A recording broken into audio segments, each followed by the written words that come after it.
дотор айснуудтай жижиг эмбэрүүнийг галан шавж нөтөрийн хөгөл багалцаар байна. Мими ирж ичитэн нэмэхтэр түүнийг ялалцсан зүйл замыг гэрэл төлөн галан шавж нуудыг арахын тулд өдрийг гэрэл төлөхийн тулд Тэмэрэн суларч модно царал болж байна. Ой нам гүмшүнөрийн хүчтэй алдсаар байна. Мимигийн ичит өсч хин тэр дээр жижиг үнгийг одтой тэнгэрийн дор өдөртөн айгаар дамжин тэр замыг харуулж байна. Саммаш харанхуй гэрлэг сэртэж тэднийг харанхуйгаас аврах болно.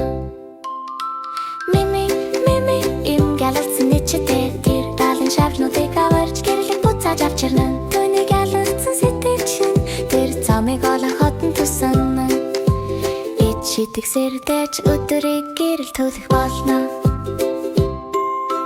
Алдсан галын шавжтай агуй Мими үннийг бодолгүй ураг шалгаж байна. Кристал хумигдэж талцуул болж байна. Мимигийн ичит ярих эхлэн галан шавжнууд ялалцсан ой нэмсгэл авч байна. Гэвч Мими мэднэ ичит хідэж өнхөхгүй. Мими им галалцсан ичитээ тэр галан шавжнуудыг аварч гэрлэг буцааж авчирна. Түүнийг ялалцсан сэтгэлэн тэр замыг олон хотон тусан ичитэг сэртэж өдрийг гэрэл төлөх болно. Тамирын гал хамгаалж өндөр тэнгэрт түүний зэргийг харж дуудлага тариа өгч байна. Түүний хараас ялагдсан кристалтай Мими галын хүчийг буцааж авчирна. Тамирын баяр их шиж гэрэл хүчтэй байна.